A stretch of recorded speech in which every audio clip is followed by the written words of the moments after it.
Buenos días, hermanos. Vamos a abrir nuestras Biblias, por favor, ahí en el pasaje de Juan 16.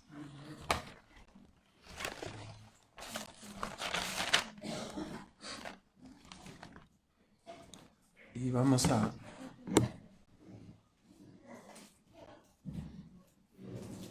Bueno, primero, como sabemos, regresé con el hermano Eleazar de Tabasco y nos dio mucho gusto estar aquí en el culto de oración y ahora también en el culto dominical, en el culto de adoración y bueno, es una alegría poder estar aquí, ¿no? Vamos a hacer una oración, por favor. Nuestro Padre Celestial, damos las gracias por tu cuidado, por tu bendición, de poder permitirnos reunirnos en este día y rogamos que tu verdad siga obrando en nuestras mentes y corazones para transformar nuestro carácter, para transformar nuestra vida. Y suplicamos, Señor, que podamos atesorar tu palabra, Señor. Te suplicamos tu ayuda en el nombre de Cristo Jesús. Amén. Bueno, en esta sección que vamos a ver el día de hoy concluye prácticamente el mensaje póstumo de Cristo, ¿no? Desde los capítulos 13, 14, 15 y ahora 16. El 17 continuará con la oración de intercesión que Cristo hace aquí en el capítulo 17, ¿verdad? Pero por el momento nos ocuparemos, ya hemos mencionado al menos 15 recomendaciones desde este capítulo 13 al 16, las voy a enumerar para que vayan quedando en nuestra mente, ¿verdad? Primero la humildad y el servicio unos a otros, con aquel ejemplo del lavado de los pies, ¿verdad? Después, tener cuidado con la codicia, cosa que Judas no hizo, ¿verdad? En tercer lugar, no confiar en nosotros mismos, como Pedro resbaló, ¿no? y se tropezó. Después, que en medio de la turbación, siempre habrá turbaciones, no se va a quitar la turbación, hay que seguir creyendo. En quinto lugar, la esperanza, ¿no? De que tenemos una morada celestial para morar eternamente con el Señor. Eso nos debe animar a sobrellevar todas las cosas aquí en la tierra. En sexto lugar, debemos pensar en la segunda venida.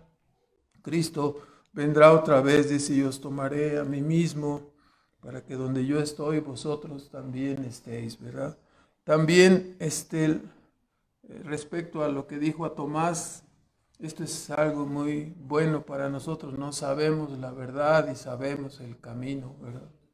En octavo lugar, ellos tuvieron cuando Felipe le preguntó: muéstranos al Padre y nos basta, ¿verdad? Y sabemos que todo su ministerio tuvieron una teofanía constante, vamos a decirlo así, ¿verdad? En el testimonio de Cristo se convirtieron al final de cuentas en testigos de primera mano, ¿verdad? Después nos dieron la fórmula de la oración, pedir todo en el nombre de Cristo, ¿no? Después, en décimo lugar, la correcta relación entre el amor y los mandamientos. Los que hemos sido salvados por la gracia no podemos menospreciar los mandamientos.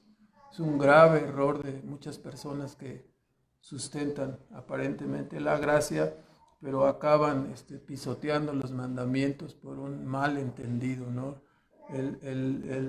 Los mandamientos, ¿no? La obediencia de los mandamientos es la manifestación práctica del amor. Por lo tanto, cuando ellos dicen, o personas se refieren a decir: no, a mí no me pongas bajo ninguna ley, ¿no? Porque yo solamente quiero ser semejante a Cristo y quiero practicar el amor de Cristo.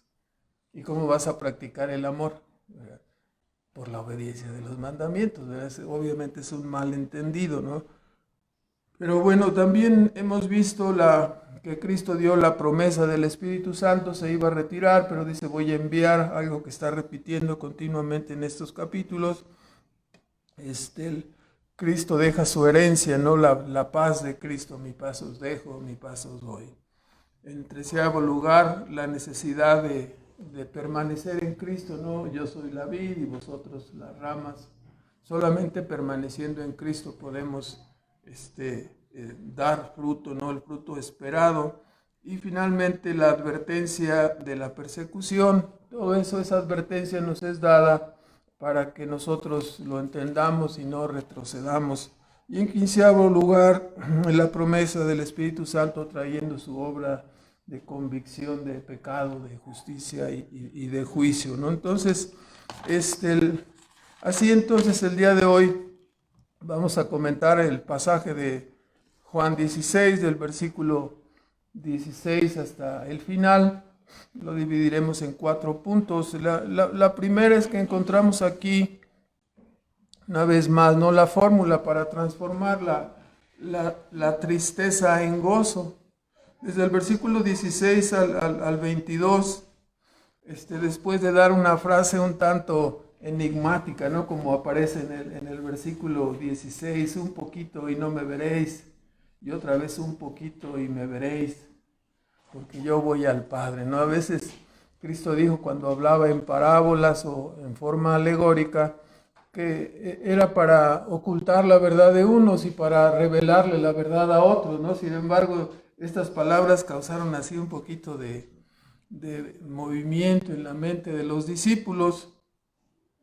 Nuestro Señor atrajo sus pensamientos a través de esta frase sencilla, pero siendo un tanto alegórica, los obligaba a tratar de interpretar e entender de qué se trataba este asunto, ¿verdad? Y vamos a ver que hay dos perspectivas en este asunto. Al menos podemos establecer claramente, creo, dos. Al parecer lo estuvieron considerando, pero en el versículo 17 y 18 como que dijeron así como acostumbramos nosotros, me doy, no sé qué significa este asunto, no lo entendían bien. Y en su omnisciencia nos dice que Jesús conoció que ellos que no entendían. En el versículo 19, conoció Jesús que le querían preguntar porque no entendían, y así comienza a explicarles en el versículo 20 el sentido de las dos cláusulas básicas, ¿no? Aquí, un poquito y no me veréis. Esto implicaría necesariamente la ausencia y el consiguiente dolor y tristeza de los discípulos por la ausencia, por la falta de Él. Tendrán lloro y lamento, ¿no? Él no estaría, por lo tanto eso se traduciría en lloro, en tristeza, en lamento por no verlo. Y después un poquito y me veréis, dice ahí en este versículo 16, es el dicho un tanto enigmático, un poquito y no me veréis, y otro poquito y me veréis, porque yo voy al Padre. Y la segunda parte, no un poquito y me veréis, implicaría para ellos un gozo enorme después de que Él se retirara y regresara otra vez. No parece como muy sencillo, dicen, ¿no? ¿Por qué no lo entendían si es tan sencillo de comprenderlo, verdad? Y en el versículo 21, nuestro Señor añade la ilustración de esta frase. Aquí hay una mezcla, ¿no? Por supuesto, por un lado el dolor, la lamentación, la tristeza, y por otro lado el gozo, ¿no? Entonces, las dos cosas están en esta ilustración. Y Cristo dice, es algo parecido a cuando una mujer da a luz. Los dolores que sufre son muy intensos, las famosas contracciones que casi siente la esposa que la están matando, y le hacen llorar y gritar, y no se le ocurra al esposo pararse por ahí en esos momentos porque puede ser fatal, ¿verdad? Entonces, pero el dolor se pasa y se olvida porque toma lugar el gozo y la alegría al ver al bebé que ha nacido, ¿verdad? Entonces, no que no duela, es imposible decir que no duele, ¿verdad? Pero sí, el dolor prácticamente pasa a segundo término debido al gozo y a la alegría que se experimenta al tener al nuevo bebé en los brazos, ¿no? Entonces, en el versículo 22, Cristo explica que esto es exactamente lo que le sucedería a los discípulos. Una mezcla de tristeza y de dolor por su ausencia, y al mismo tiempo, ¿no? Una mezcla de gozo al volverle a ver. Todo este sermón que estuvieron escuchando, que duró 4 capítulos, sería para ellos un sermón bastante largo. Nosotros nos hemos llevado ya varias semanas aquí en este pasaje, y podemos verlo entonces, a vosotros les pasará lo mismo, ¿no? En la perspectiva inmediata, estas palabras, un poquito y no me veréis, y otro poquito y me veréis, en la perspectiva inmediata se referiría a la aprehensión de Cristo, su juicio, su muerte en la cruz, su sepultura. ¿Qué traería esto para los discípulos? Tristeza y dolor. Remordimientos quizás, ¿no? Porque ya ven que estaban platicando y dijeron, no, aunque todos te abandonen, yo no te voy a abandonar, y todos ahí muy valientes diciendo lo que podían hacer y lo que iban a hacer, y después a la mera hora se disiparon, ¿verdad? Se fueron esparcidos, y quizás entonces en el momento que le vieron morir en la cruz, en el momento que fue sepultado, pues fue el final, ¿no? Probablemente pensarían, ahora sí, ¿qué vamos a hacer, no?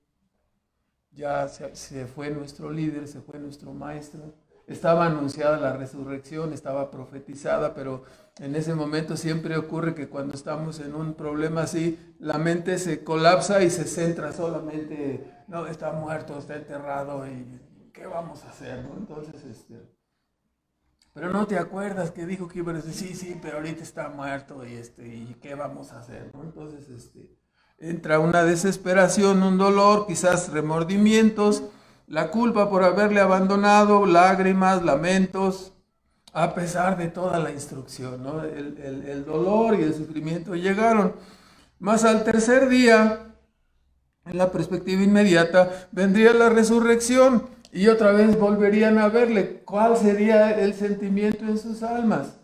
El sentimiento sería de gran gozo, ¿no? Un gozo eterno de verle resucitado, ¿no? Un gozo eterno de poder ver que toda la predicación, toda la enseñanza era cumplida, que en realidad hay vida después de la muerte, que la muerte había sido vencida. Todo el contenido del Evangelio está ahí, ¿no? Cristo sacó a la luz la vida y la inmortalidad, ¿no? A través de su muerte y su resurrección. Algo maravilloso, ¿no? Siempre decimos, ¿no? La muerte es un noqueador. O sea, todo el que se enfrenta con él pierde, ¿no? Por nocaut. Entonces, salvo Cristo, ¿no? Que venció la muerte.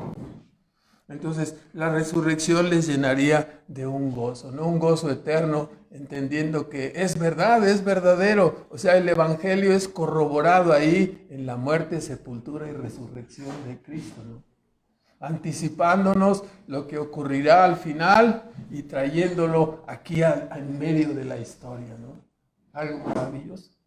Pues porque no, lo vimos, no nos puedes decir que no es cierto, lo vimos allí y estuvimos muchos testigos. Ahora, claro, la victoria de Cristo sobre el pecado, sobre el diablo, sobre la muerte, confirmaría sus pretensiones divinas. Era Dios. Confirmaría la aceptación de su obra en el cielo. Es verdadero el Evangelio y fue corroborado de esta manera. Cristo se convertiría de esta manera, como dice Pablo ahí en Hebreos, ¿no? En el autor y consumador de la fe.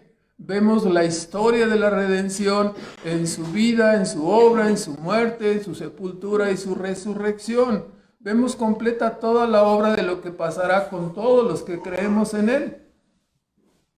Nadie puede decir que no es cierto, fue atestiguado y señalado aquí en medio de la historia. Él es el autor y consumador de la fe cristiana. Cuando dicen, ¿por qué crees en Cristo? Es como una leyenda. No, leyenda es la de las momias de Guanajuato y todo eso, ¿no? Entonces, que se aparecen allí. Esas son leyendas, ¿no? Pero esta es una realidad histórica, ¿no? Atestiguada por los testigos de primera mano que fueron los apóstoles. Entonces, esta es la redención consumada que Cristo imparte a todos los que creemos en Él. Él realizó esta redención, ¿sí?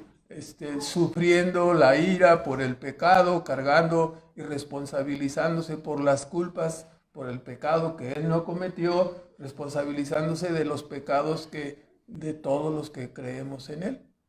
De esta manera la ira divina fue aplacada y al mismo tiempo su vida justa y perfecta le ganó una vida que es imputada en la cuenta de todos los que creemos en Él, lo que siempre comentamos, ¿no? La doble imputación. Nuestros pecados van hacia Él, nuestra culpa, la responsabilidad cae sobre Él, el castigo cae sobre Él y su vida perfecta y su obediencia viene a ser puesta como si nosotros la hubiésemos hecho.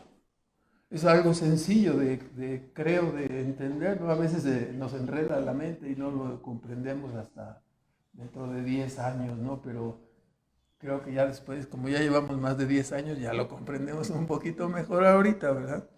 Entonces, esta redención consumada, que es la que Cristo imparte a todos los que creemos en Él, trayéndonos, como el apóstol dice, 1 de Pedro 1:8, pueden ustedes ver el texto, en el cual dice, ahora os gozáis con gozo inefable y glorificado, inefable y glorioso.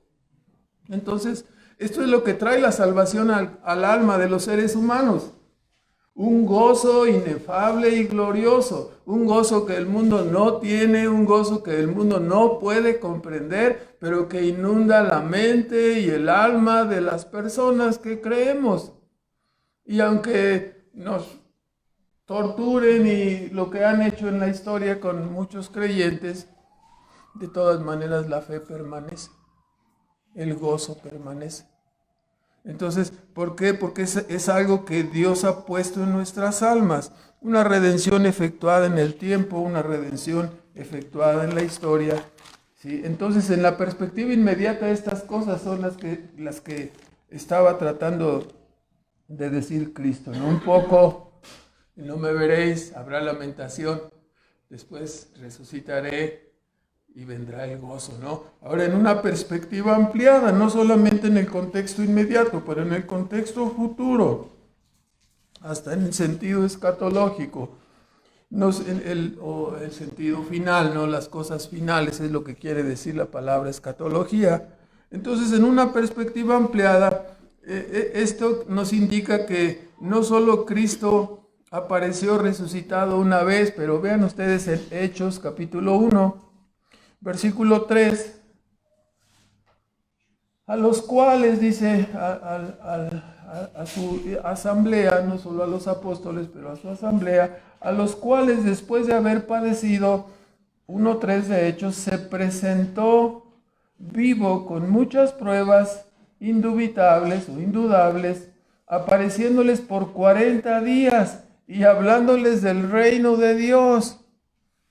Y recordándoles, no vayan y esperen, porque vendrá sobre ustedes el Espíritu Santo. 1:8 dice, recibiréis el poder del Espíritu Santo que vendrá sobre vosotros, y me seréis testigos en Jerusalén, en Judea, Samaria, y hasta lo último de la tierra. Y habiendo dicho estas cosas, viéndolo ellos, fue alzado, y una nube le recibió y le quitó de sus ojos.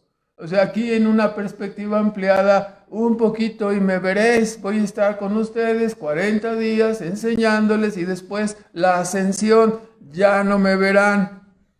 ¿Verdad? ¿Me explico? ¿Hasta cuándo? La perspectiva es que lo veremos en la segunda venida, ¿verdad?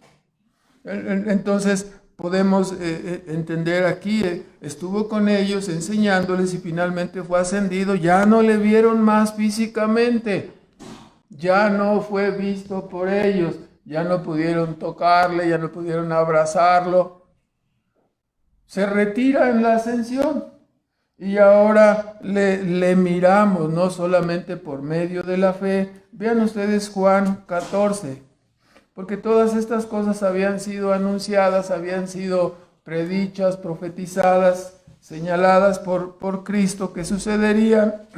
Y 14:16 nos dice en el Evangelio de Juan,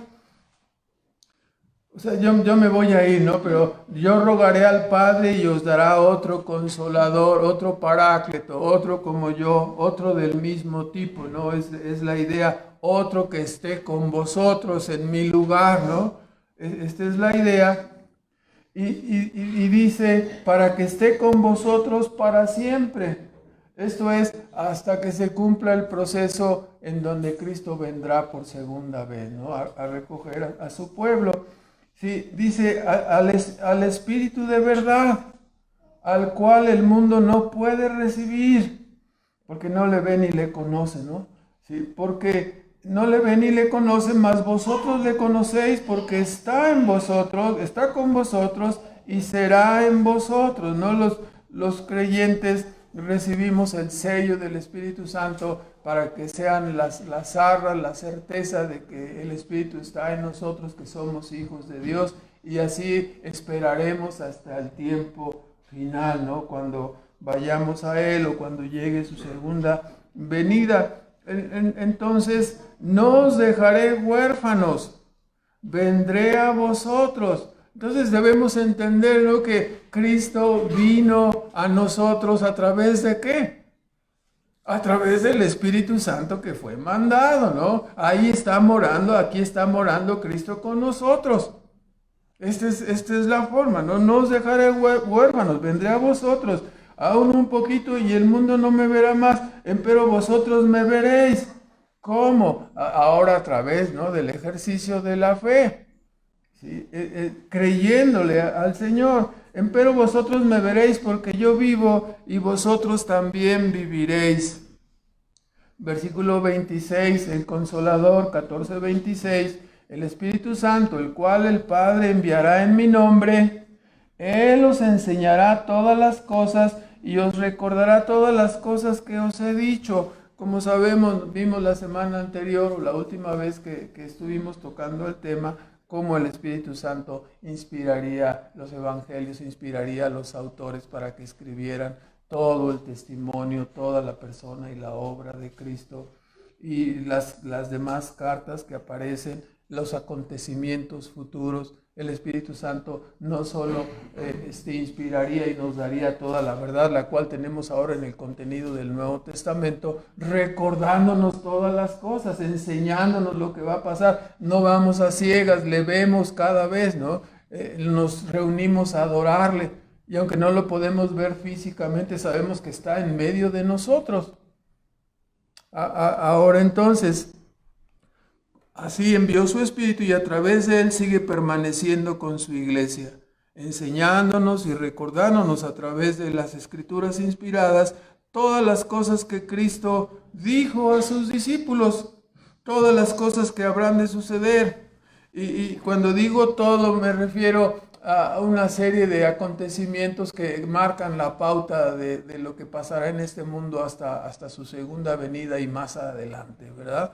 Entonces, todas estas cosas que Cristo les dijo están anotadas aquí en su palabra, y aunque ya se fue y un poquito y ya no lo vieron, fue ascendido, ahora él regresará, ¿no? Y le volveremos a ver, ¿sí? Y será algo maravilloso, ¿no? Un gozo completo y eterno, ¿sí? En nada comparable a lo que tenemos hoy, solamente como una probadita o como una muestra o como las arras de nuestra herencia, no la certeza de la presencia de Dios con nosotros. Lo miramos ahora por la fe, esperando su segunda venida para verlo personalmente. Entonces, en esta perspectiva ampliada, un poquito y no me veréis y luego me veréis, también abarcaba el hecho de toda esta época hasta su segunda venida, ¿no? Es solo de esta manera, mirando las cosas a la luz de la perspectiva de la obra de Cristo, que las cosas temporales más complejas o difíciles, como enfrentar una muerte o enfrentar una partida del Salvador, ¿verdad? De tenerlo contigo y luego que se va. Entonces, las cosas temporales más complejas o difíciles no pueden quitarnos el gozo inefable y glorioso que nos ha traído la salvación. Entonces es debido a ese gozo inefable que nos da esta salvación que nosotros podemos seguir caminando, seguir creyendo, seguir obedeciendo, esperando hasta el tiempo que nosotros vayamos o esperando hasta el tiempo que Cristo venga, ¿no? Entonces, en forma inmediata y en forma ampliada, ¿no? En la perspectiva futura, ahí está un poquito y no me veréis, y otro poquito y me veréis, ¿no? Entonces, la fórmula entonces que encontramos aquí es que, o sea, habría para los discípulos tristeza, sí, habría dolor, sí, habría lamentación, y entonces, ¿cómo podría cambiarse eso? No, pues quítame el dolor, quítame, o sea, siempre queremos quitar, ¿no? Pero aquí no podemos quitar estas cosas, ¿no? Sin embargo, a pesar del dolor, a pesar de la tristeza, el gozo viene. Este es el asunto, ¿no? La fórmula para cambiar la tristeza en gozo no implica necesariamente cambiar la situación que tengamos, sino nos da una perspectiva espiritual, dándonos una perspectiva espiritual de las cosas, dándonos una perspectiva de eternidad, donde aún las pérdidas y los sufrimientos pueden transformarse en gozo, a la luz de ¿qué? A la luz de la eternidad, ¿no? La frase siempre conocida de los puritanos era, es que tuve estas pérdidas, es que se me murió tal familiar. La eternidad te compensará, hermano. Y te quedas pensando, la eternidad me compensará. Pues sí, ¿verdad? Tienes una pérdida aquí que significa algo por 100 años, si acaso llegamos a vivir 100 años, algunos de ustedes se ve que ya los tienen casi, ¿no? Pero algunos de que ya lo tenemos, pero no es cierto. Entonces, hermanos, uno puede pensar que ninguna cosa, pero la realidad es que viéndolo desde la perspectiva espiritual y sabiendo que vamos hacia la eternidad, ¿qué cosa del tiempo puede afectarnos, ¿no? Finalmente, pues sí nos va a doler, sí vamos a tener pérdidas, no estoy diciendo que se va a acabar el dolor, no estoy diciendo que no va a haber pérdidas ni dificultades, pero a la luz de lo que nos espera en la eternidad, entonces todo se reduce, no todo nos va a parecer en realidad poca cosa, es sufrible, es capaz de sobrellevarlo, porque estamos mirando, ¿sí?, hacia lo que el Señor hará en el futuro con nosotros, de lo cual tenemos esa certeza que Él nos ha dado, ¿no? El sello de su Espíritu Santo, la certeza de esa salvación. O sea, cuando las personas preguntan, pero ustedes están sufriendo y tuvieron estas pérdidas y los veo tan campantes, ¿cómo le hacen? Pues tenemos una perspectiva de eternidad en nuestras almas. Tenemos las arras del Espíritu, tenemos el sello del Espíritu Santo que nos asegura lo que hemos visto, ¿no? Nuestros ojos son puestos en la persona y en la obra de Cristo, sabiendo que padeció, que murió, que resucitó, y eso mismo pasará contigo y conmigo, y estaremos para siempre con el Señor, liberados por fin, ¿no?, del pecado todavía los remanentes de pecado que quedan en nuestra vida. Siempre que tomo esa parte, siempre quiero volver a decir, ¿no? Los remanentes de pecado no quiere decir que usted lo deje y que haga lo que quiera el pecado, ¿no?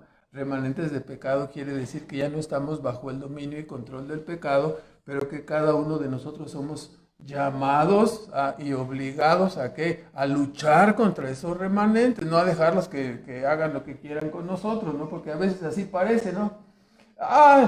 Te di un trancazo, perdí el control, pero son los remanentes, hermano, pues sí, ya por lo pronto, pero con el ojo morado y... No, hermano, o sea, los remanentes son para mortificarse, no son para justificar nuestras malas acciones, ¿no? Decir, no, pues es que fue el remanente. Pues sí, ya lo sabemos que fue el remanente, pero pues ahí te va otro remanente, ¿no? Por la izquierda. Entonces sí, no le va a parecer, ¿verdad? Entonces, o sea, no debemos justificar nuestras malas acciones culpando al remanente de pecado que todavía está en nosotros, ¿no? Bueno, entonces... vuelvo a repetir, la fórmula para cambiar la tristeza en gozo no implica necesariamente cambiar la situación, sino darnos cuenta de la perspectiva espiritual de las cosas, de la perspectiva de eternidad, donde aún las pérdidas y sufrimientos pueden transformarse en gozo, en oro sólido, ¿no? ¿Por qué? Porque usted dice, bueno, si sufro por causa de Cristo, voy a ser recompensado, ¿no? Entonces eso, no que te conviertas en masoquista, pero sí el hecho de que los sufrimientos por causa del Señor tendrán su recompensa, ¿no? Los mártires tendrán una recompensa especial, ¿no? Ahora, en segundo lugar, volviendo ahí a Juan 16, del versículo 23 al 28, vemos la necesidad de perseverar en la oración como un método o como el método establecido por Dios para cumplir su voluntad. Es decir, nosotros hemos de estar deseando, hemos de estar anhelando la segunda venida, hemos de estar deseando la santificación y hemos de estar orando y rogando por estas cosas para que estas cosas vengan a nuestra vida. ¿Sí? No vendrán en una forma automática, Dios nos capacitará, vendrá el poder, vendrá la gracia que nos ayudará. ¿Sí? Pero es menester que lo hagamos por medio de la oración. Entonces, al final sabemos que el libro de Apocalipsis termina de esa manera, ¿no? Y el Espíritu y la iglesia dicen, ¿cómo? Ven Señor Jesús. O sea, cuando estamos viviendo en medio de este mundo y vemos todo lo que sucede, aún en nuestra propia vida, en los remanentes del pecado, lo que deseamos es que estas cosas terminen. ¿Y cómo van a terminar? Pues con la segunda venida de Cristo. Y rogamos que esto ya suceda, ¿no? Queremos ya la culminación de toda la obra que Cristo hizo, ¿no? Entonces, aquí en el versículo 23 al 28 se nos indica, ¿no? Dice, de cierto os digo esto, la oración normal era a Dios, ¿no? Ahora dice Cristo, ¿no? Aquel día no me preguntaréis nada, de cierto os digo, 16:23 estoy leyendo, que todo cuanto pidiereis al Padre en mi nombre os lo dará. Hasta ahora nada habéis pedido en mi nombre. Pedid y recibiréis para que vuestro gozo sea cumplido. Entonces, aquí tenemos el asunto de la oración, otra vez como el medio o el método establecido por Dios para cumplir su voluntad. Muchas personas en el mundo evangélico piensan que a través de la oración, hay libros ahí escritos, pura basura, que a través de la oración pueden cambiar a Dios o lo que Él pretende realizar, no cambiar lo que vamos a orar. Dios tiene determinado esto, pero lo vamos a cambiar y vamos a hacer que Dios cambie. No, Dios no puede cambiar, ¿verdad? Dios es sabio y nunca se equivoca en lo que está haciendo y su proyecto es inalterable. No podemos cambiar lo que Dios va a hacer. Nada más equivocado que esta forma de pensar, ¿no? No vamos a orar para que Dios cambie. No, Dios no va a cambiar. Dios no es hijo de hombre para que se arrepientan y para que cambie, ¿no? Nuestro ruego y oración ha de ser en realidad un acto de sumisión, un acto de adoración antes que una intromisión o pretensión de luchar en contra de la voluntad manifiesta de Dios, ¿no? Si Dios te envía una enfermedad, ¿no? Te ruego que me la quites y quítamela de encima y vas a estar ahí llorando. Nunca vas a tener conformidad. La oración debería ser, bueno, si fue tu voluntad, claro, tú no vas a ir a agarrar a los que están enfermos de COVID o enfermos de otra enfermedad contagiosa para tú solito hacerte daño, no, ¿verdad? Pero si llega esa enfermedad o si llega algo a tu vida, ¿qué vas a hacer? Dios lo permitió. No vas a decir, quítamelo de encima. O sea, ¿qué estamos haciendo cuando hacemos este tipo de oración? Quítamelo de encima. O sea, no estamos reaccionando con sumisión y no estamos adorando a Dios porque Él permitió estas cosas en nuestra vida. Nos estamos rebelando. Estamos dando cosas contra el aguijón, es lo que estaríamos haciendo, ¿no? ¿Desde cuándo el barro dirigirá al alfarero? ¿Desde cuándo las criaturas maniatarán al Todopoderoso? Esto no es posible. Dios hace lo que quiera, Dios está en el cielo, nuestro Dios está en los cielos, todo lo que quiso ha hecho, ¿no? Texto que conocemos, Salmo 115:3. Eso solamente pasará que tú cambies, ¿no? a Dios. Eso solamente pasará en los cuentos de los viajes de Gulliver y los liliputenses, para los que han leído esas historias. Entonces, pero no en la vida real, en donde hemos aprendido que nuestro Dios está en los cielos y hace todo lo que quiere, ¿no? Cuando los versículos 23 y 24 nos indican, todo cuanto pidieres os lo dará. No has pedido nada en mi nombre, pide y se te dará. A partir de la obra consumada de Cristo, a partir de su resurrección, de su ascensión, la fórmula de llegar a Dios se modifica, ¿no? ¿Cuál es la modificación? Todas las oraciones deben ser hechas en el nombre de Cristo. A veces de repente escuchamos personas que oran en el nombre del Espíritu Santo, ¿no? Sí, para orar diferente, no, espérame tantito, tú no estableces la fórmula que se debe de orar, ¿no? La fórmula está dada, todas las cosas que pidieres, ¿en qué? En aquel en quien el Señor se complace, ¿no? Te ruego, Espíritu Santo, que hagas esto, te ruego. O sea, estamos totalmente desfasados de la orden que Cristo da, ¿no? Oraréis pues en mi nombre. Esto de todo cuanto pidiereis os lo dará, no es una carta abierta para pedir lo que a cada quien se le antoje, sino que debe ser entendido en que el creyente siempre pedirá que se haga ¿qué cosa? Vosotros pues oraréis así: Padre nuestro que estás en los cielos, sea hecha mi voluntad. No, ¿verdad? No es así. Sea hecha tu voluntad. A ver, comparamos a Dios y el barro, ¿ya? ¿Quién le va a decir a quién lo que debemos hacer? ¿El barro le va a decir a Dios lo que debe hacer? No, hermano. Dios no necesita que nosotros le digamos lo que Él debe hacer. El barro debe mostrar sumisión y adoración por lo que Dios hace con su vida, por la forma como Dios lo moldea, por la forma como Dios lo trata, en las pruebas que Dios le pone, en las pruebas que Dios le lleva. ¿Sí? Hágase tu voluntad y no la mía. Debe ser entendido entonces en el contexto que quien ora comprende que es una criatura que invoca al sabio y al todopoderoso Dios. Eso es lo que hacemos cuando oramos. Por lo tanto, ¿te atreverías a decirle o pedirle que haga con tu vida algo mejor que lo que Él ha determinado hacer? ¿Qué cosa sería mejor? ¿Qué se te ocurriría a ti que sería mejor que lo que Dios te ha dado? No es posible. Estaríamos impugnando al mismo tiempo. Orar de tal manera sería una impugnación a su voluntad, sería una impugnación y un insulto a la sabiduría infinita de Dios. El barro diciéndole al alfarero cómo debe hacer, y lo que debe hacer conmigo es que tú lo que deberías hacer conmigo. Imagínate cómo se va a ver una oración así, ¿no? Creo que conmigo te equivocaste aquí porque... Ah, sí, te equivocaste. O sea, ese es un zape casi de muerte, ¿no? El que estás incitando. Entonces, no, Dios no se equivoca, ¿no?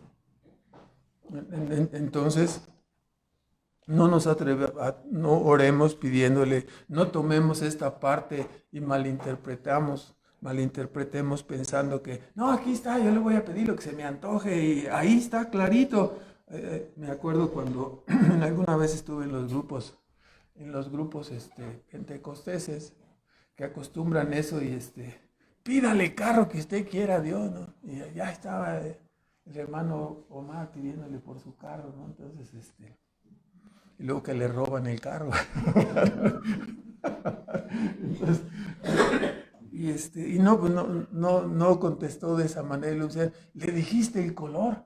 Ay, por favor, o sea, detalles como esos que te vuelven, realmente se vuelven hilarantes, ¿no? Porque, bueno, no puedes orar de esa manera, ¿no? Dios no está para cumplir caprichos, para cumplir la voluntad de nadie. Dios va a hacer su voluntad en nosotros, ¿no?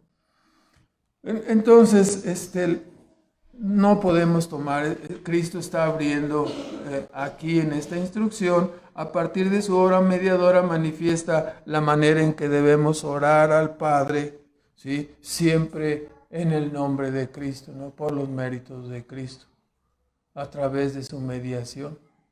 Es lo que nos está instruyendo, y pedir que se haga su voluntad. Es muy delicado cuando ya somos instruidos a ese respecto. O sea, ¿qué le vamos a pedir a Dios? O sea, ¿qué podemos decir? No, Dios, yo quiero que hagas esto, yo quiero que hagas... Es decir, yo quiero que tu voluntad sea hecha, ¿no? Mi deseo es que yo no puedo ser más sabio que tú, para nada, ¿no? Entonces me someto a lo que tú quieras hacer. Me someto a lo que tú estás haciendo, ¿no? En mi vida. Acepto todo lo que tú envíes, o sea, de una manera entendida, comprensiva, sabiendo que a través de ello tú me estás enseñando otras cosas, ¿no? Entonces, no está Dios, ahí les va la cartera abierta, ¿no? Para que pidan lo que quieran. No, hermanos, no, es una mala comprensión de la oración ese, ¿no? Entonces, por ello pedimos en el nombre de Cristo. Usted escucha continuamente, ¿no? Las oraciones. No es en el nombre del Espíritu Santo, ¿verdad? No es en el nombre del Padre. Quizá pensemos que nos oímos muy elegantes, ¿no? Orando en el nombre del Padre o orando en el nombre del Espíritu Santo, pero somos instruidos a orar en el nombre de ¿quién? En el nombre del Hijo, en el nombre de Cristo. Todo lo que pidierais en mi nombre. Entonces, notemos también en el versículo 27, porque a veces malinterpretamos el Antiguo Testamento.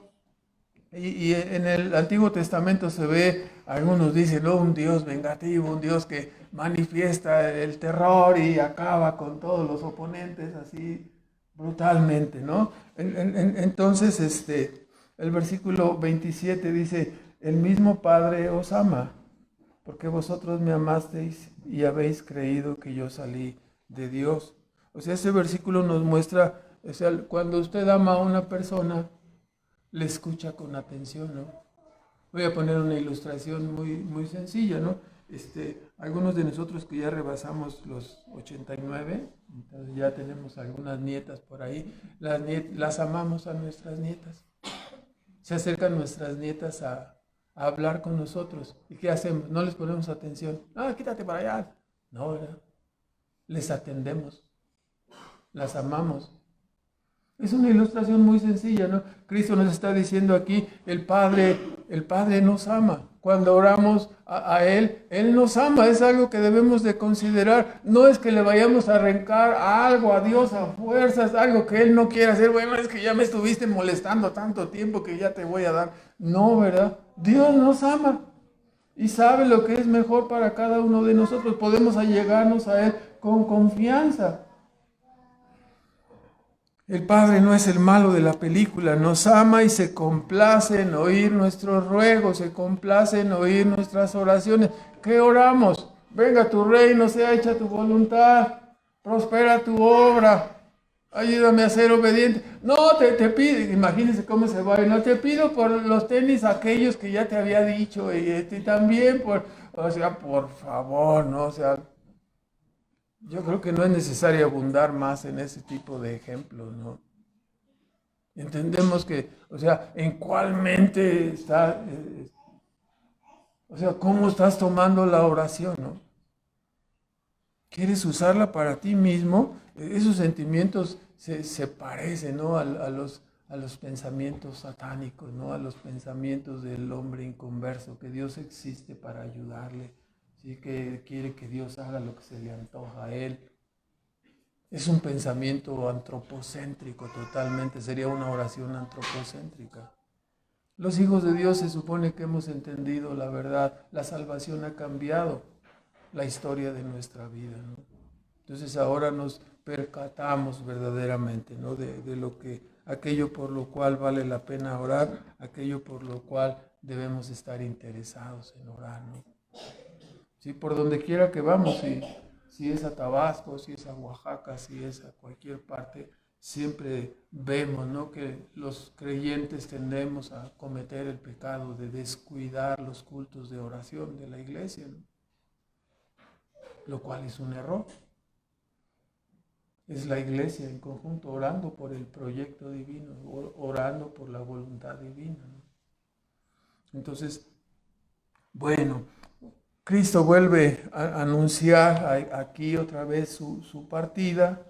Salí del Padre, o sea, lo maravilloso, ¿no? O sea, con lo que comenzó Juan su evangelio, ¿no? Y el verbo se encarnó, ¿no? O sea, el verbo estaba con Dios y el verbo era Dios, ¿no? Y ese verbo toma una naturaleza humana, la cosa más maravillosa que ha acontecido en nuestro mundo, ¿no?, para realizar la redención de la cual estamos hablando, la redención de Cristo. Y ahora dice, vuelvo otra vez, ¿no?, al Padre, vuelvo de donde he venido, ¿no?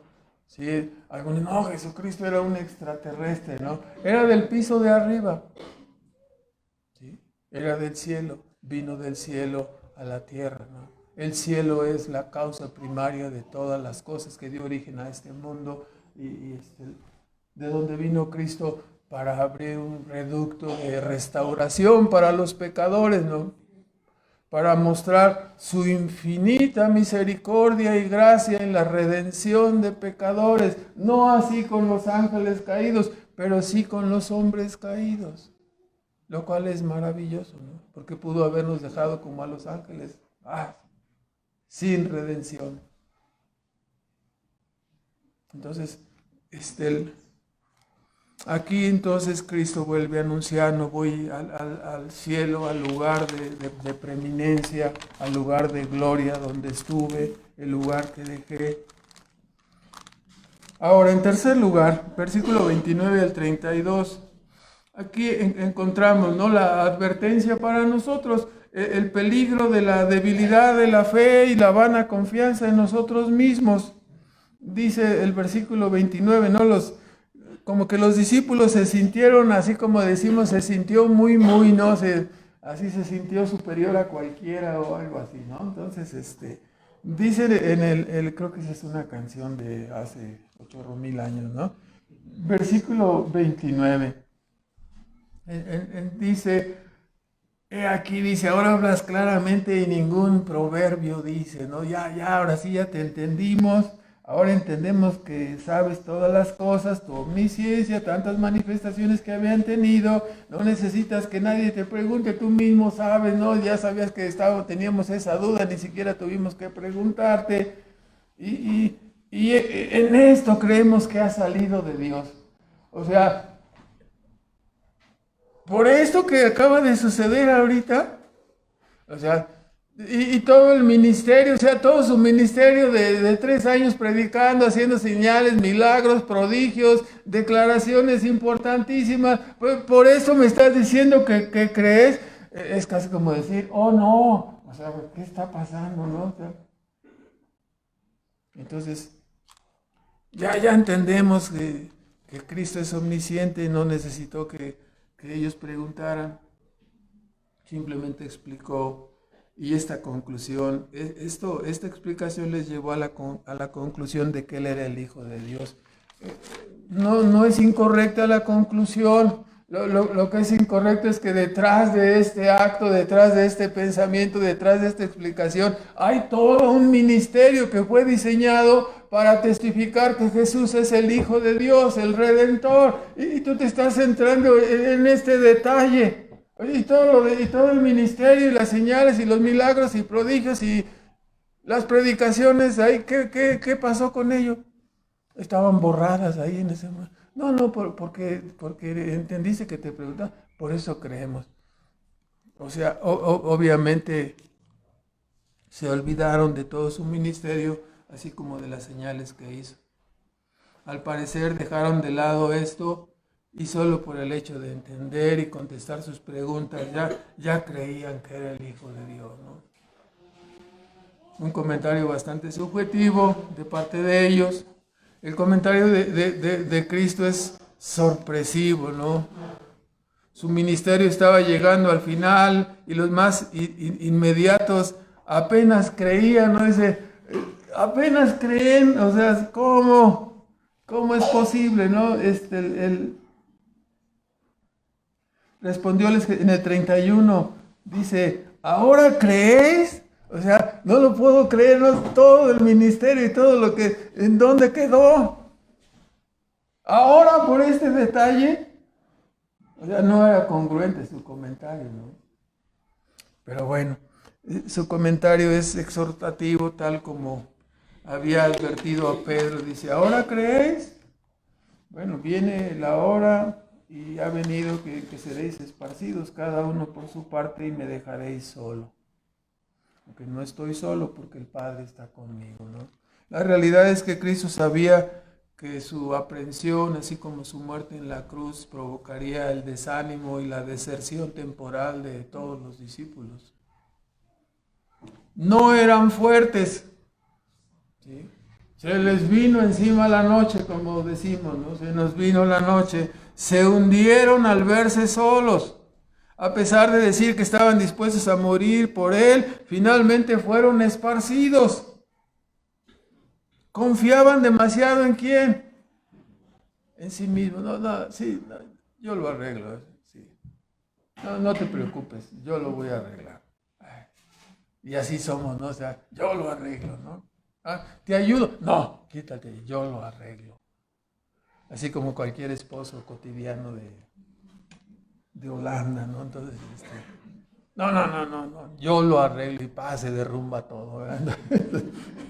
Nos ha pasado más de una vez, ¿no? Entonces, aquí estaban dispuestos, según ellos, a morir, confiaban en sí mismos, pero ya hemos visto que esta confianza personal no sirve para sostenernos a la hora de las pruebas y de los asedios del enemigo. La confianza en nosotros mismos no sirve.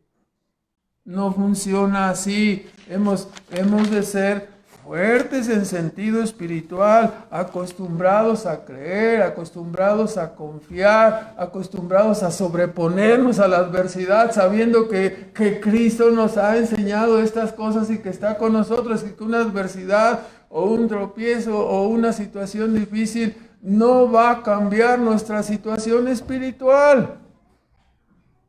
Somos hijos de Dios todavía. Entonces, pero a la hora de la dificultad nos gana el temor. A la hora de la dificultad y de la prueba nos gana el miedo al qué dirán. No somos todos lo valientes que platicamos que somos. Porque de repente platicas tú con un hermano y dices, no, yo soy bien valiente y me enfrenté a esto y me enfrenté a lo... Y luego llega la prueba y paz. ¿Qué pasó? Pues no que eras Juan Camaney, no, o sea, como se llame...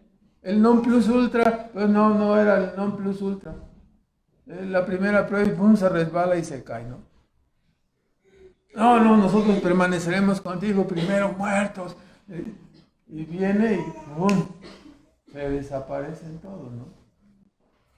No somos todos los valientes que platicamos que somos. No somos tan templados y sobrios como decimos o pensamos que somos. No, si yo tengo controlado esto, yo jamás me enojo y se empieza a poner verde, ¿no? Dices tú, ay caray, ¿no? No, pues como que no concuerda, ¿verdad? A la hora de la verdad flaqueamos, huimos, no nos sostenemos, ¿no?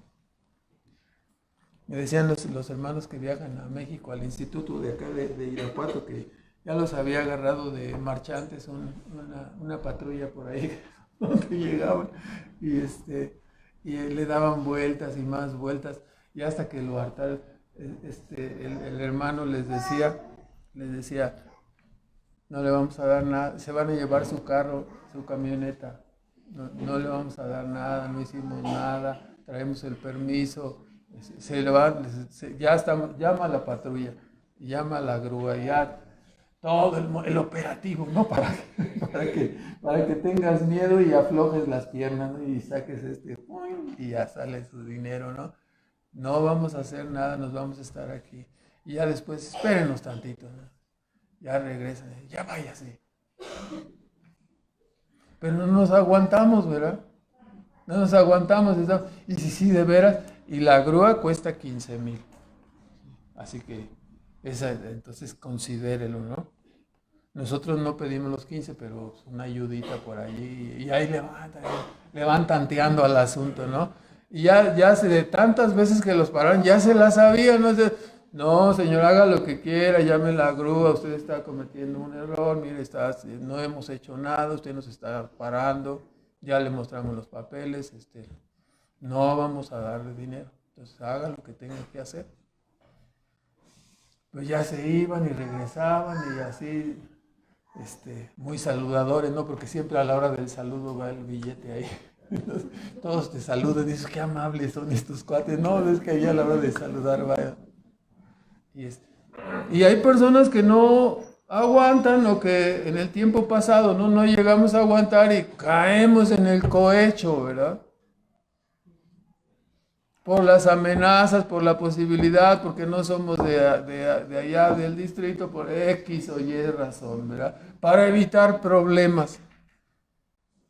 Y bueno, los hermanos ya estaban experimentados en eso, ya sabían que era por cada vuelta iban a estar, ¿verdad? Entonces ya los conocían, ya los dejaron en paz por fin.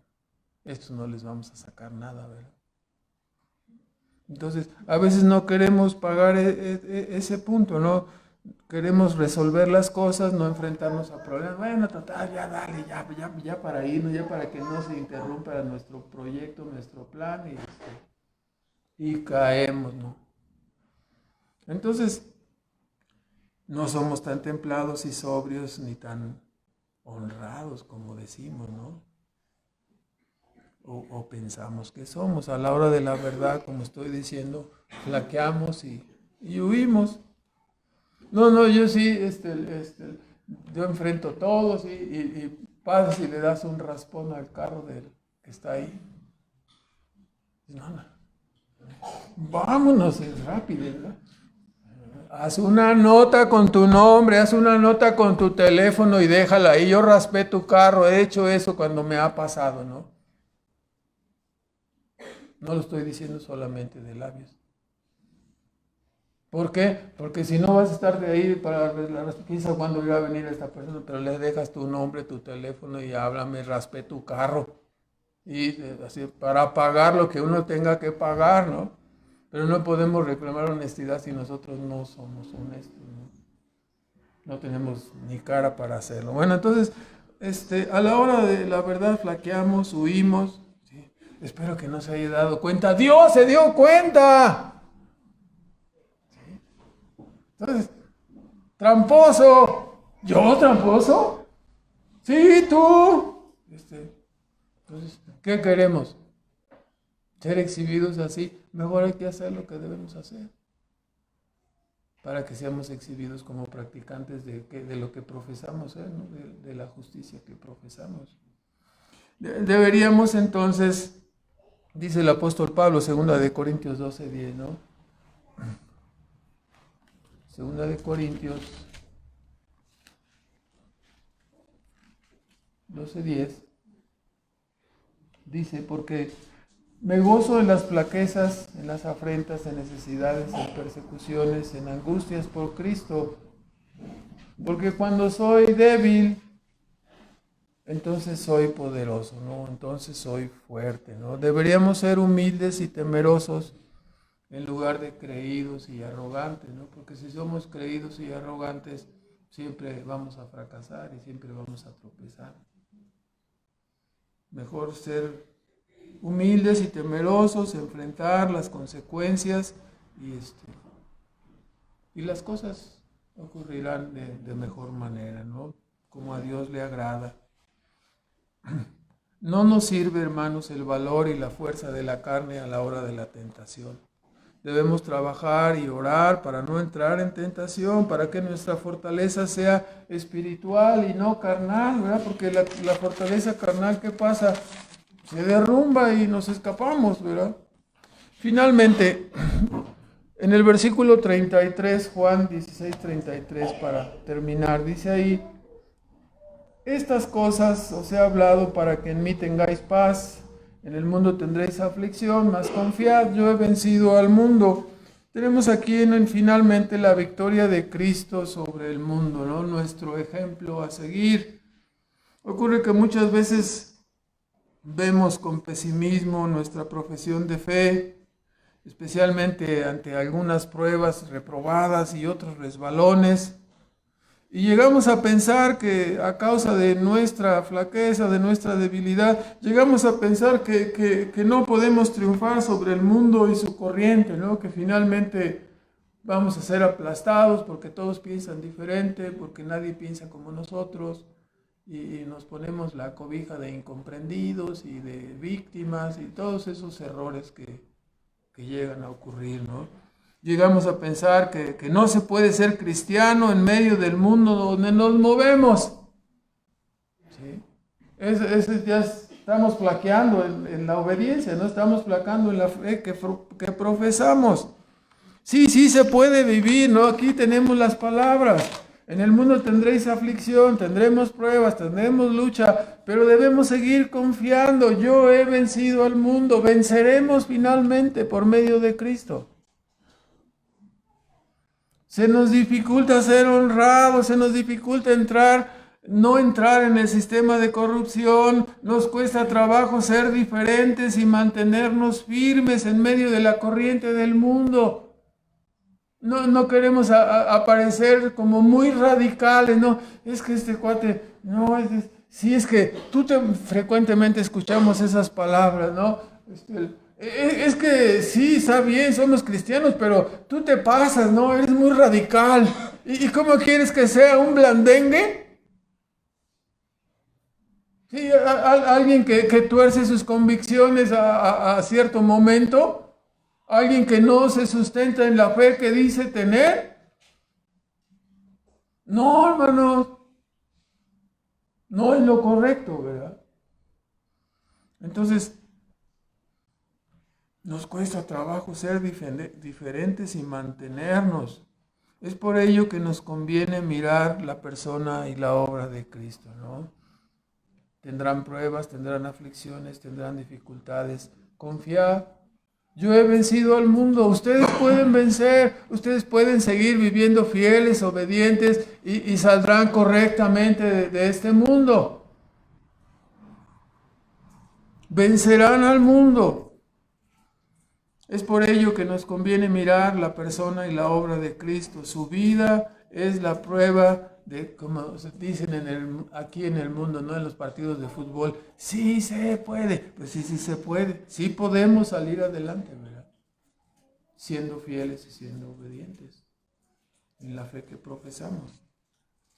Cristo terminó la carrera, dice Hebreos 12.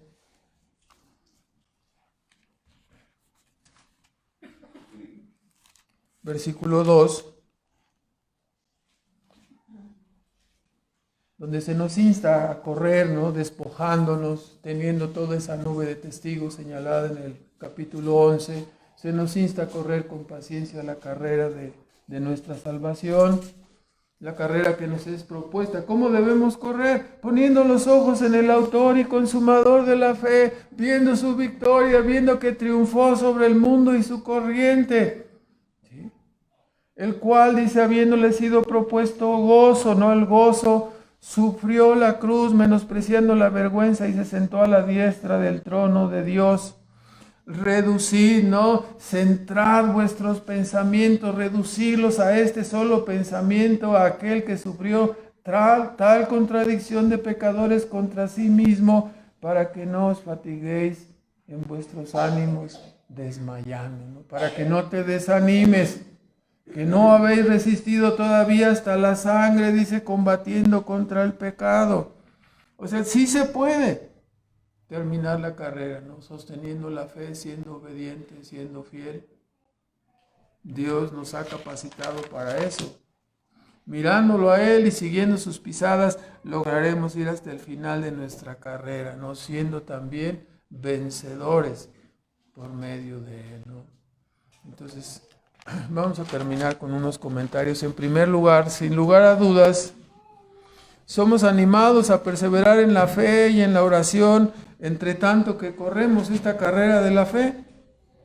Quizás las situaciones de tristeza, de prueba o enfermedad se han multiplicado y el gozo no aparece. No obstante, como dice el apóstol, vuelvan a ver ahora ahí en Hebreos 10, ahora 10:35. No perdáis pues vuestra confianza, que tiene grande galardón, porque la paciencia os es necesaria para que, habiendo hecho la voluntad de Dios, obtengáis la promesa. Porque aún un poquito y el que ha de venir vendrá y no tardará. Mas el justo por la fe vivirá, pero si se retirare no agradará mi alma. Pero nosotros no somos tales que nos retiremos para perdición, sino fieles para la ganancia del alma, ¿no? Sigamos esperando sin fluctuar. Pronto, ¿no? Las vicisitudes, las situaciones de nuestro mundo pasarán y la tristeza, ¿no?, que pudiéramos tener se tornará en gozo eterno cuando el Señor venga. En segundo lugar, al final de cuentas, la salvación y la visión de un gozo eterno para disfrutar con Cristo hace que las adversidades y las aflicciones de este mundo temporal tengan otra perspectiva. Y aún la misma muerte pierde su aguijón, pues a través de ella nos acercaremos para siempre al Señor. Por lo tanto, no debemos pensar también, como ya mencioné, que las enfermedades, los dolores físicos o las pruebas y dificultades no nos alcanzarán a los creyentes. Pedro dijo claramente: no os sorprendáis cuando el fuego de la prueba viniere sobre vosotros, sino que a través del ejercicio de la fe, el gozo de los creyentes tiene un mayor peso específico espiritual que nos consuela y nos anima. Este es el asunto, ¿no? El gozo que tenemos, la salvación que tenemos, es mucho más valiosa que cualquier vicisitud o problema que atravesemos en este mundo temporal. Pero a veces nos falla la fe, ¿no? Y vemos, no, pero entonces, ¿qué va a pasar? Voy a perder esto, voy a perder estas comodidades, voy a hacer esta situación y tienes miedo. Sí, pues hay que ejercer la fe, ¿no?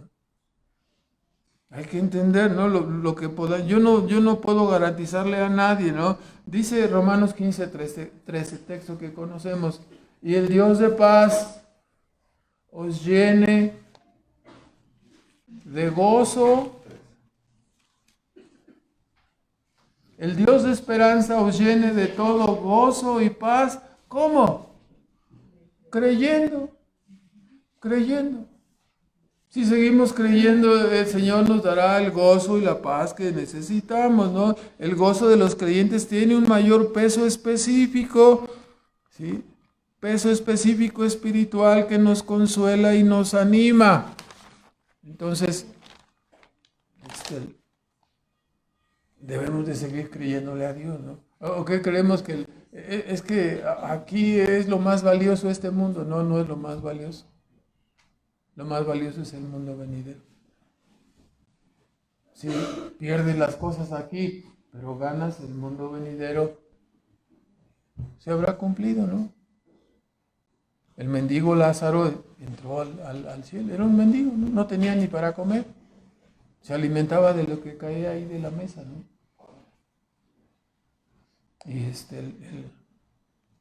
Y entró y las cosas fueron transformadas para él, ¿no? Para toda la eternidad. En tercer lugar, si Dios gobierna en su providencia, como en verdad lo hace, entonces no pidamos que cambien nuestras circunstancias, porque entonces estamos diciendo: estás gobernando mal, ¿para qué me mandaste esto que yo no quería? ¿No? ¿Nos atrevemos a decírselo en su cara? Pues no. Entonces no pidamos que cambien nuestras circunstancias, sino que nos dé fe y comprensión espiritual para seguir teniendo gozo cualquiera que sea la situación que el Señor permite en nuestras vidas. Si nosotros, mueve tu providencia, mueve tu gobierno, ay, espérame tantito, ¿no? O sea, a ver quién está ¿Quién se está atreviendo, ¿no? a decirle a Dios? Le dijo a Job, ¿no? ¿Quién es el que oscurece con sus increpaciones aquí al Dios Todopoderoso, ¿no? No, Señor, ya no dije nada, no es cierto, pues. ¿Quién es el que oscurece el consejo? ¿Nos vamos a atrever a oscurecer el consejo de Dios? No. Entonces, pidamos que se nos dé entendimiento y comprensión espiritual para continuar creyendo, ¿no? Dios no se va a equivocar. En cuarto lugar, creo que fundamentalmente nuestro problema en cuanto a la oración no es la fórmula que usamos al orar. Casi todos hemos entendido que debemos orar a Dios en el nombre de Cristo. Es lo que normalmente hacemos, ¿no? Pero creo que el problema no está en la fórmula, sino en el hecho de que como creyentes llegamos a fallar, ¿no? Y somos inconstantes en el cumplimiento de nuestros deberes. Y descuidamos este maravilloso canal de comunicación, ¿no? Con el cielo. Entonces debemos continuar esforzándonos y no descuidarnos este medio que nos ha sido dado. No es el problema de cómo pedimos, sí sabemos cómo pedir. El problema es que descuidamos este lugar, ¿no? En quinto lugar, finalmente, solo viniendo a Cristo y siendo reconciliados con Dios por medio de Él, habremos encontrado el hilo de la madeja de la vida de este mundo, ¿no? O sea, las personas que no encuentran a Cristo, que no vienen a Cristo, están desorientadas en su forma de valorar, en su forma de vivir, y tendrán como resultado final la reprobación, ¿no? Eso es lo que la Escritura nos enseña a final de cuentas. No encontraremos el hilo de la madeja de esta vida mientras permanezcamos apartados de Cristo, ¿no? Mientras no le demos la prioridad y el lugar a Dios que Él tiene, ¿no? Entonces, si querer vivir y continuar viviendo así, se continuará siendo una vida errática, dando tumbos, hasta que encuentres orden y sentido, gozo inicial al creer y una perspectiva de gozo eterno, aguardándonos al salir de este mundo para toda la eternidad. Pero si no lo encuentras, entonces habrás vivido mal. Es cierto, ¿no? Lo que nos decían nuestros padres o nuestros abuelos en casa, ¿no? Hay que vivir bien, pues sí, hay que vivir bien. ¿Y cómo se vive bien? Allegándonos a Cristo y obedeciéndolo. Si no lo hacemos, llegaremos y entregaremos malas cuentas de nuestra vida, ¿no? Entonces, para enderezarlo y reconocer y hallar por fin, es que no puedo encontrar el hilo de la madeja aquí en el mundo. No, pues sí está difícil, ¿no? Pero te lo estamos diciendo, Dios ha dejado su palabra, el evangelio, la predicación, para decirte, ven a Cristo para que encuentres el hilo, y le vas a ir jalando y exactamente va a suceder que encontrarás el sentido de todas las cosas, ¿no? Y ninguna cosa te resultará más reconfortante que continuar en la fe y en la obediencia de Cristo. Vamos a hacer una oración, por favor. Nuestro Padre Celestial, agradecemos en esta mañana al recordarnos todas estas cosas a través de tu palabra, y suplicando que fortalezcas nuestra fe, Señor, que nos ayudes a perseverar en los medios de gracia que nos has dado para llegarnos y para afirmarnos en ti, Señor, para que a la hora de la prueba podamos tener esa fortaleza que ocupamos, para que no denigremos la confesión que tenemos, para que no pisoteemos tu causa, tu nombre, con malos ejemplos, con malas conductas. Ayúdanos, por favor, para fortalecernos cada día en tu presencia, a fin de que podamos seguir caminando nuestra travesía hasta llegar a tierra firme en el cielo, Señor. Rogamos por aquellos que aún no te conocen, que abra su entendimiento, Señor, que les des la capacidad para arrepentirse y creer. y que nos deje seguir glorificando tu maravillosa gracia al ver la salvación de otros que vienen a ti, Señor. Bendice tu causa, tu obra, y pedimos estas cosas para la gloria de tu nombre en Cristo Jesús. Amén.